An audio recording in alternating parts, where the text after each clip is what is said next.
Hello everyone. ये video जो है क्लास 12th के लिए बनाया गया है, जिसमें आपको जो क्लास में असाइनमेंट दिए गए हैं ठोस अवस्था का, उस असाइनमेंट का सॉल्यूशन इस वीडियो में हम लोग देखने वाले हैं। बहुत ही इंटरेस्टिंग क्वेश्चन है। तो चलिए इस वीडियो को शुरू करते हैं। आप लोग को जब भी असाइनमेंट हो, जिनको असाइनमेंट नहीं मिला होगा, हमारे नंबर पर कांटेक्ट करके क्वेश्चन वगैरह असाइनमेंट मांग सकते हैं। 28080419 इस नंबर पर आप हमसे असाइनमेंट पीडीएफ के रूप में ले सकते हैं। क्वेश्चन को डिस्कस करना चालू करते हैं। और एक बार पहले आप लोग क्वेश्चन बना लीजिए, उसके बाद यहाँ पर मिलाएंगे। आपका कितना क्वेश्चन सही है उसका कमेंट करके जरूर बताइएगा, और किसी क्वेश्चन में डाउट वगैरह भी रहेगा तो कमेंट करके बिल्कुल आप पूछ सकते हैं। तो चलिए बिना देर किए हुए अब इस वीडियो को हम लोग चालू करते हैं, जिसमें आपको क्वेश्चन कराए गए हैं। क्वेश्चन नंबर 1 से चालू करते हैं। आज 10 ही क्वेश्चन, टोटल असाइनमेंट में 100 क्वेश्चन है, जिसमें से आज की इस वीडियो में हम लोग 10 क्वेश्चन ही डिस्कस करेंगे। पहला क्वेश्चन दिया गया है कि निम्न में से कौन विषम दैशिकता को दर्शाएगा। यानी आपको ये सीधा सा पूछा गया है कि कौन सा इसमें विषम दैशी है। और विषम दैशी की बात करेंगे तो जो क्रिस्टलीय होते हैं, ये आपको समदैशी और विषम दैशी में बताया गया है कि जो क्रिस्टलीय होते हैं ठोस में, आपको ये बताया गया है कि क्रिस्टलीय ठोस होगा और कौन सा ठोस होगा, अक्रिस्टलीय।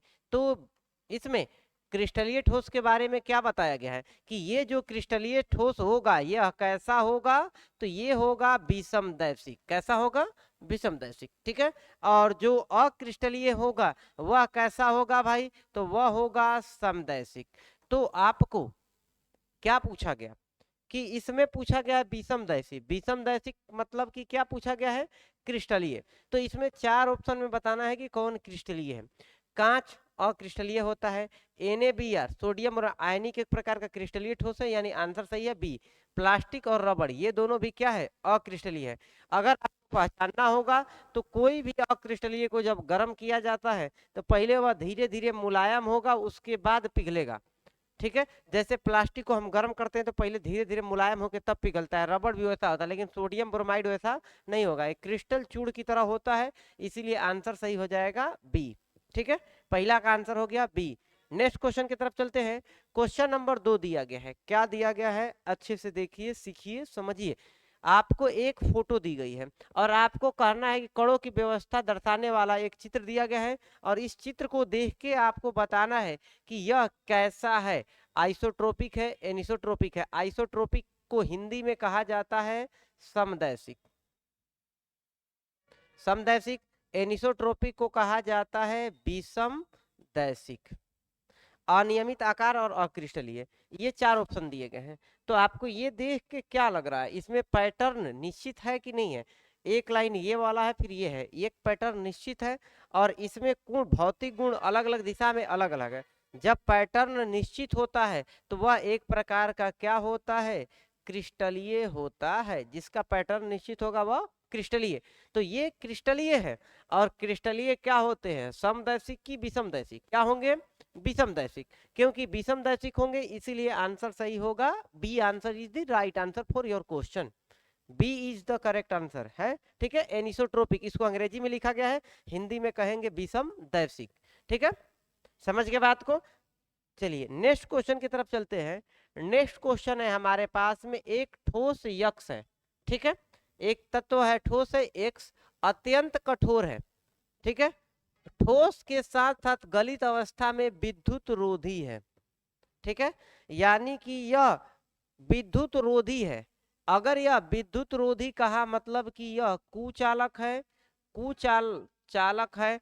किस अवस्था में? तो यह गलित अवस्था में भी है और ठोस अवस्था में, यानी ठोस और द्रव दोनों अवस्था में कुचालक है। तो आपको बताया गया है कि क्रिस्टलीय ठोस जो होते हैं 4 प्रकार के होते हैं। कौन कौन से? आयनिक, धात्विक, सहसंयोजी और आणविक। जिसमें सबसे कमजोर होता है आणविक वाला, आकर्षण बल कमजोर है।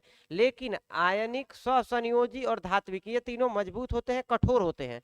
तो कठोर होगा तो इसका मतलब कि वह आणविक तो नहीं होगा।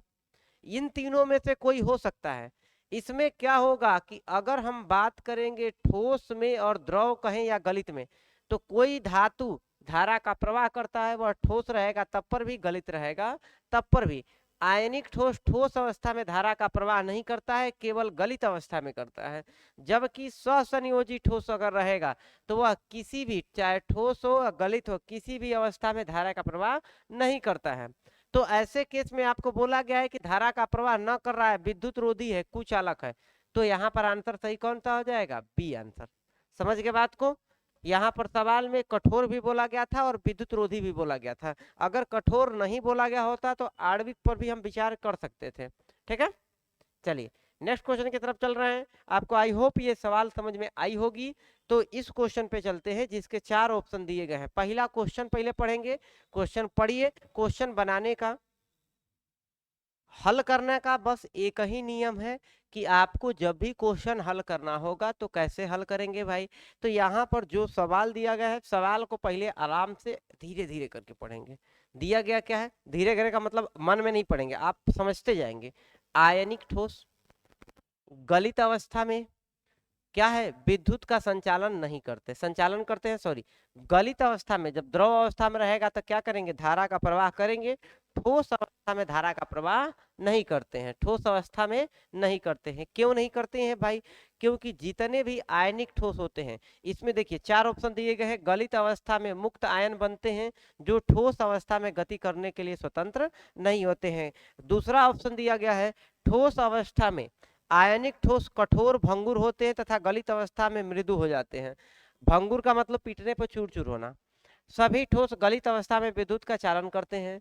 अगला, ठोस अवस्था में आयन परमाणु में परिवर्तित हो जाते हैं जो कि विद्युत रोधी होते हैं। नहीं, आपको इसके लिए क्या आंसर होगा, क्या रीजन होगा, कोई भी आयनिक ठोस, जैसे कि अगर हम NaCl नमक को ले लिए तो जब वह जुड़ा है ठोस के रूप में है तो ये आयन एक दूसरे के साथ जुड़े हैं, कोई भी आयन फ्री नहीं है कि गति करेगा, और जब तक गति नहीं करेगा तब तक धारा का प्रवाह नहीं होगा। तो यहाँ पर हमारे पास जब इसको हम गलित अवस्था में करेंगे या धारा का प्रवाह सॉरी इसको अगर जल में डालेंगे तो आयन टूट के बदल जाएगा Na+ और Cl-, और Na+ में और Cl- में बनेगा। इसका मतलब क्या करेगा, अब यह फ्री आयन है और फ्री है तो क्या करेगा, धारा का प्रवाह करेगा। आंसर सही कौन सा होगा? ए आंसर होगा कि गलित अवस्था में मुक्त आयन बनते हैं जो कि ठोस अवस्था में गति करने के लिए स्वतंत्र नहीं है। जब तक ठोस अवस्था में तो सब बंधा हुआ था, लेकिन जैसे ही द्रव अवस्था में गया, आकर्षक बल कमजोर हो गया, वह क्या करने लगा, गति करने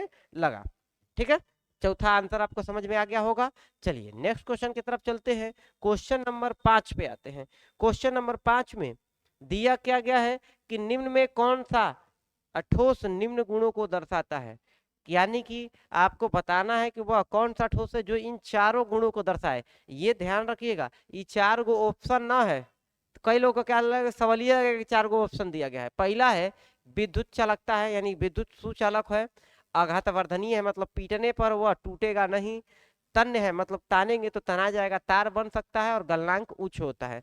तो सुचालक भी होना चाहिए और बड़ियार भी होना चाहिए, तन्य होना चाहिए। तो ऐसा कौन हो सकता है, धातु आघातवर्धनीय तथा तन्य भी होते हैं, धारा का प्रवाह भी करते हैं, साथ में इसका गलनांक भी उच्च होता है। इसीलिए कौन सा ठोस हो जाएगा, धात्विक ठोस। ये आंसर सही है, धात्विक ठोस। इसमें ऑप्शन सी दिया गया है, आपके देख लीजिएगा असाइनमेंट में क्या लिखा गया है। ठीक है, नेक्स्ट क्वेश्चन की तरफ चलेंगे। कुछ ठोस का उदाहरण नीचे दिए गए हैं।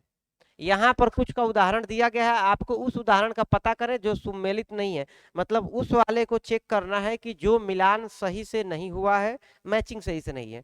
पहला है NaCl और ZnS, NaCl और ZnS, और इसका मिलान किया गया है आयनिक ठोस के साथ कि क्या यह आयनिक ठोस है कि नहीं है।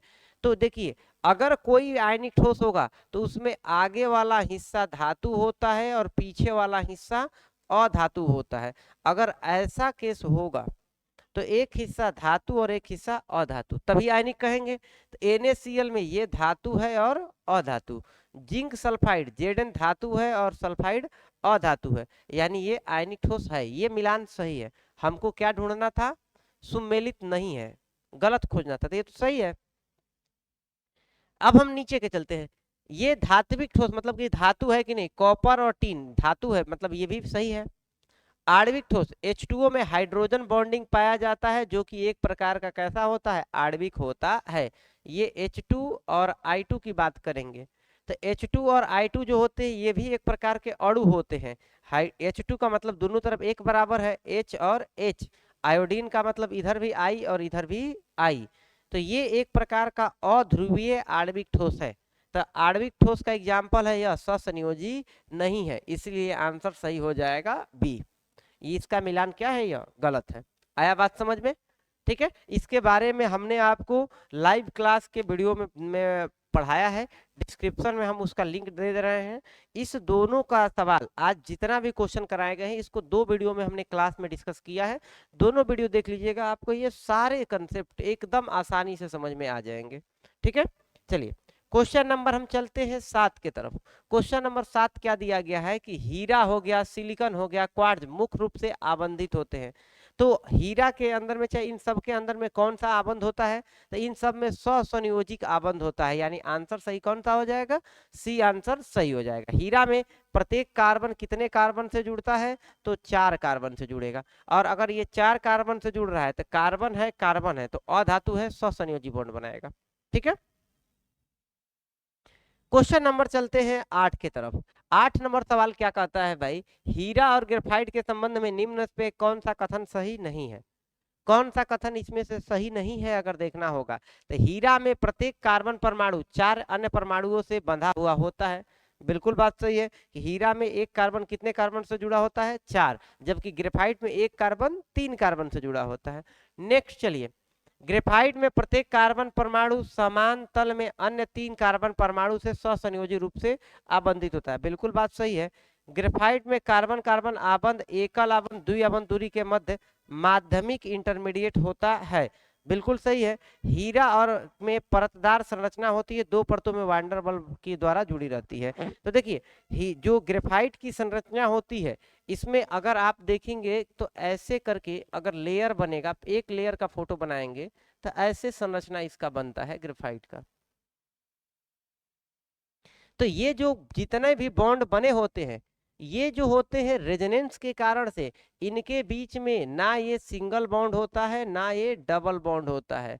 तो कार्बन कार्बन के बीच में सिंगल और डबल के बीच का मध्यवर्ती टाइप का बॉन्ड बना होता है, माध्यमिक बॉन्ड बना होता है, ये भी बात सही है। लेकिन हीरा में जो होता है एक त्रिविमीय संरचना होती है, उसमें परत वाली 2 संरचना होती नहीं है, यानी ये वाली लाइन जो लिखी गई है ये गलत लाइन है और हमको यही कथन चुनना था। आंसर सही कौन सा हो जाएगा, डी।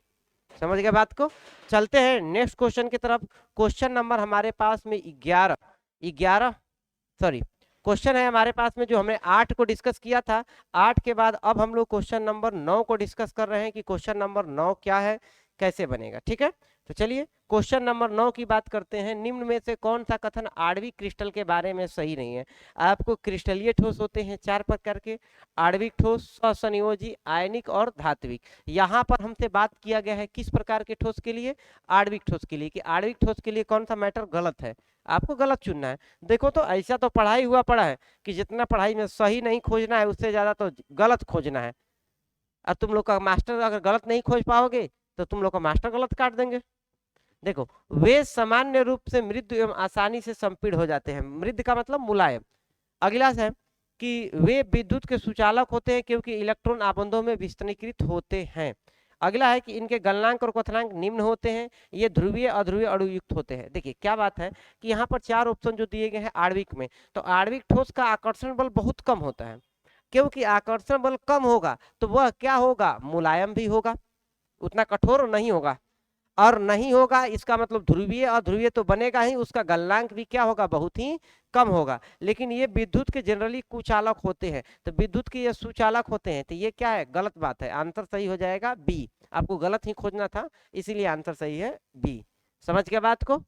चलिए अब हम लोग नेक्स्ट क्वेश्चन की तरफ चलते हैं। कहीं पर भी डाउट होगा, कुछ भी डाउट होगा, दिक्कत तकलीफ समस्या परेशानी, आप एकदम पूछ सकते हैं। सवाल कराए जा रहे हैं तो इससे पहले अगर आपको असाइनमेंट में ये चीज़ों को समझना होगा। अगर आपको डाउट होगा कि नहीं सर ये कैसे हो रहा है, क्या हो रहा है सर, हमको कुछ समझ में नहीं आ रहा है सर, कपार धके खजुलाने लग रहे हो, तो ऐसा बात होगा तो आप पहले इसका क्लास वाला वीडियो डिस्क्रिप्शन में है उसको देख के तब इसको बनाएंगे। और जब भी असाइनमेंट के सवाल बनाएं तो कॉपी लेकर बैठ के बनाने का कोशिश करें। ठीक है, जब तक आप अपने से नहीं बनाएंगे तो यहाँ पर देखेंगे फिर भूल जाएंगे। निम्न में से कौन ठोसीकृत किए जाने पर आणविक ठोस बनेगा। आपको क्या बोला गया है कि चार ठोस फार्मूला दिया गया है और सीधा शब्दों में कहें तो आपको बोल यहाँ पर चार ऑप्शन दिए गए हैं, सीधा शब्दों में बोले तो आपको क्या बोला गया है कि इनमें से कौन सा जो है एक प्रकार का आणविक ठोस है। अगर कैल्शियम फ्लोराइड होगा फार्मूला क्या बनेगा CaF2, silicon dioxide SiO2, carbon dioxide CO2, sodium chloride NaCl। तो देखो ये तो Na है और Cl है, धातु और अधातु कैसा ठोस हो जाएगा, आयनिक ठोस हो जाएगा। ये कार्बन डाइऑक्साइड एक अणु है तो इसको कैसा ठोस कहेंगे, आणविक ठोस कहेंगे। SiO2 यह का सिलिकॉन और ऑक्सीजन के परमाणु मिलकर बड़ी श्रृंखला बनाते हैं तो इसको सहसंयोजी या फिर नेटवर्क ठोस कहा जाता है। CaF2 में Ca धातु और फ्लोरीन अधातु, इसको कहा जाता है आयनिक। हमको क्या पूछा गया था, आणविक पूछा गया था, तो आणविक वाला ऑप्शन कौन सा सही हो जाएगा, सी आंसर सही हो जाएगा। हमने आज के इस वीडियो में आप लोगों को क्वेश्चन नंबर 1 से लेकर क्वेश्चन नंबर 10 तक का असाइनमेंट का सॉल्यूशन बताया है। अब आपको नेक्स्ट वीडियो में क्वेश्चन नंबर 11 से लेकर क्वेश्चन नंबर जो आगे के होंगे 15 या 16 तक है, एक एक टॉपिक को एक एक वीडियो में हम लोग कवर कर रहे हैं। आज हम जितने भी सवाल आपको कराए हैं यह ठोस के प्रकार एवं क्रिस्टलीय ठोस के प्रकार पर आधारित सवाल था। कल के क्लास में हम लोग क्रिस्टल जालक, मूल क्रिस्टल तंत्र कितने प्रकार के हैं, उनके आधारित सवाल को कल के क्लास में हम लोग डिस्कस करेंगे। आप लोग को चैनल को सब्सक्राइब कर लीजिए, ऐसे ढेर सारे वीडियो आपको इस चैनल पर मिलते रहेंगे। मिलते हैं आप लोगों से नए वीडियो में, तब तक के लिए अपना ख्याल रखें और पढ़ते रहें, जीवन का आनंद ऐसे ही उठाते रहें। Thank you.